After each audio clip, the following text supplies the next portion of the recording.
All right, Jim, our next question sent via the Cult of Cornette Facebook group was sent by Tony Kearns. I posed this question to the... You think he's just changing his name a little bit there to avoid detection? I posed this question to the cult a little while back, but I wanted Jim's opinion. Does Jim look at Seth Rollins the way he did Triple H, in that Rollins is not the guy, but the one who works with the guy? So the question is, how do you see Seth Rollins? You know, that's a good question. I've been wondering that myself. I've been watching wrestling, man, 30 years. I'm 38. I've been watching this shit a very long time. And in the Attitude Era, like, if you go back and you look back, like, I've been going back and looking at old Raws and, you know, SmackDowns, and I'm starting to see that the people that I thought were like mega stars, big time superstars. Don't get me wrong, Triple H was a big time superstar, but I'm now starting to realize that there's a difference between a top guy and a megastar, superstar. Like Triple H, he wasn't billed as the marquee attraction, right? He wasn't anybody that like drew the tickets. I mean, he drew, but he wasn't the main guy. He wasn't an Austin, a Rock. You know, he wasn't an Undertaker. He wasn't one of those guys, but he was always in the mix with them. So he was a top guy. And you needed people like Triple H at that level of a top guy. He was great. You could give him the championship and he could run with the championship for about 6-7 months until the megastar comes in, like an Austin, a Rock, Undertaker, people of that nature, Shawn Michaels, whatever, and they can take the title off of him. And Triple H, being a top guy, a good heel, he's always in that mix. So him working with those main event guys made him a main event guy. Now, I've been saying for a while that Seth Rollins is an under mid-card guy. And I have to retract that statement back. I think Seth Rollins is an amazing talent. He's an amazing pro wrestler. He gets it. He gets the psychology. He gets the ring presence. He knows what to do in the ring. But he's not the guy. Roman is the guy. Seth Rollins is the top guy to go up against Roman. So if Seth beats Roman, it doesn't hurt Roman because he's being beat by a top guy. You feel what I'm saying? So I want to hear what Jim has to say about this. That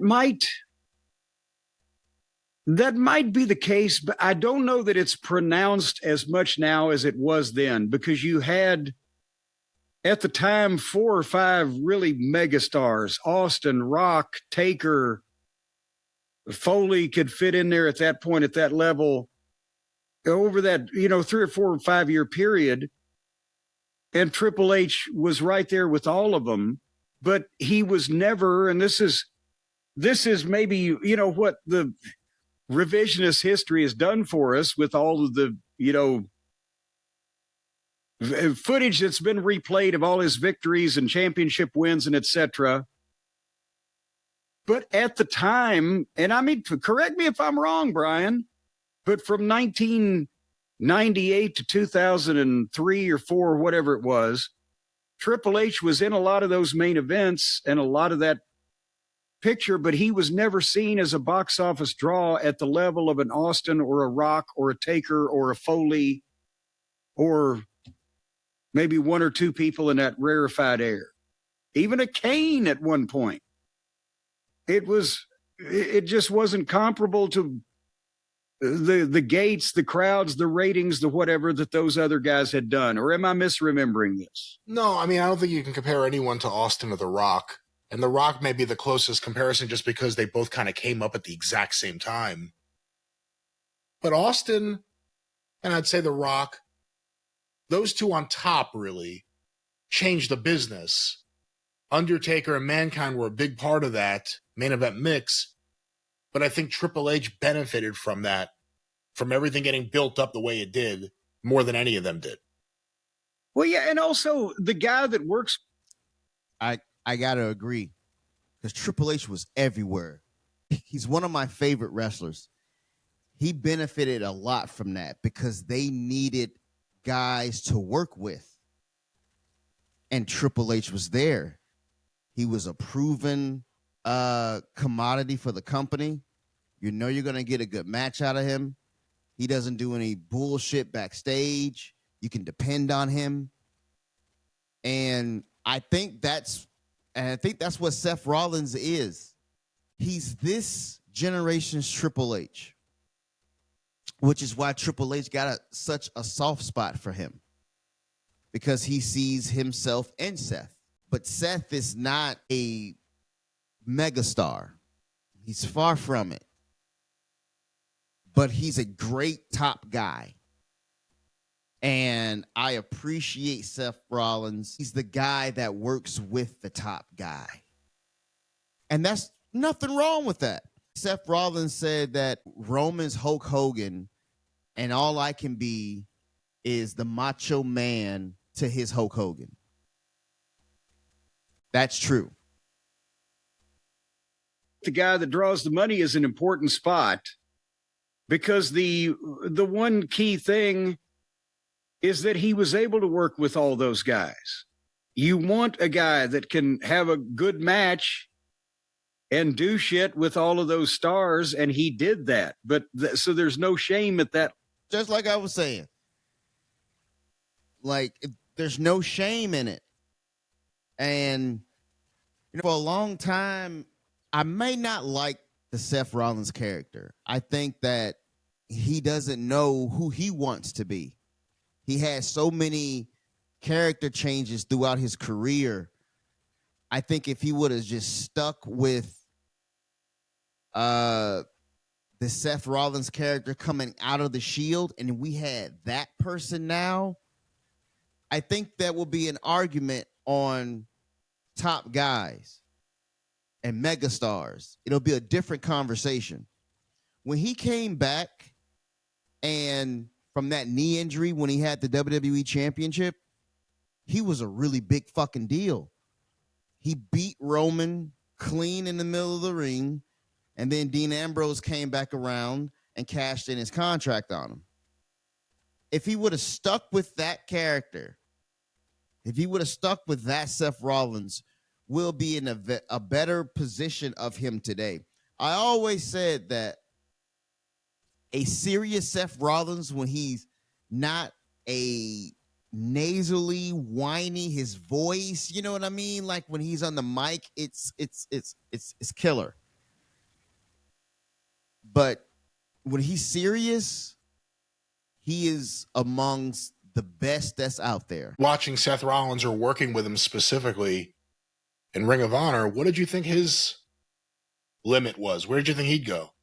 Well, I go back to watching him and Davey Richards that night in Toronto and thinking this is a modern Flair and Steamboat kind of thing, because they're so athletic and they're hitting hard in safe places. They weren't doing crazy shit, but it was definitely impactful.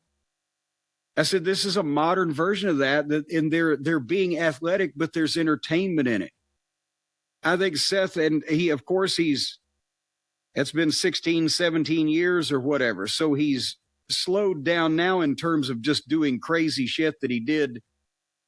I don't even mean crazy. They weren't going through 15 tables, but just 40 minutes all out athletic shit. He's picking his spots now. He's learned to slow down and sell. He's a more professional all around performer now.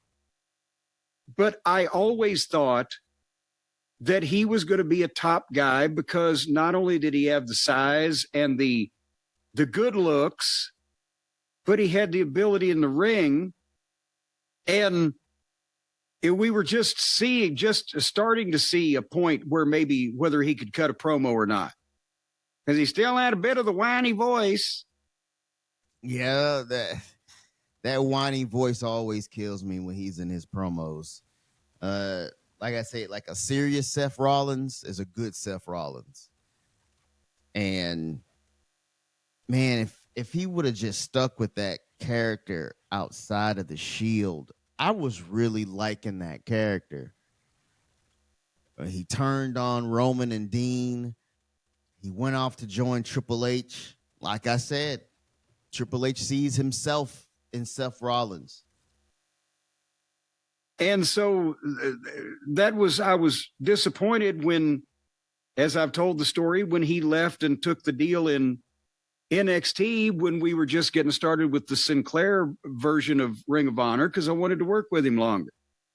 But I was happy to have helped advise and or delay him from signing an offer that TNA gave him. It was just bogus horse shit, so that he would be not tied up when NXT called, which they did shortly thereafter. So, and that was the same time as Chris Hero and Claudio went to NXT, and they were my favorite heel tag team in Ring of Honor. It's not bad being a top guy. You get to work with the main event people. You get to work with the guys who are drawing the money. They need guys like you for that spot. CM Punk is a person that draws money. Seth Rollins is just a top guy. And that's nothing wrong with that, because when you're a top guy, you're in the main events. Look, he's a world champion. And even in this interview right here, he's not even talking. I mean, shouldn't you be at one of these fucking tables? He's just back there with his championship that he's just holding. And the only thing that Seth has now is the music. Is the thing that they need to change. They need to change that theme. I get tired of listening to it because it's like the whoa. It's like every single second, and it just gets on my nerves. And he wants to be like Roman, but you can't be like Roman. Sometimes you have to settle with just being a top guy. Why is that such a bad thing? Just, I don't know.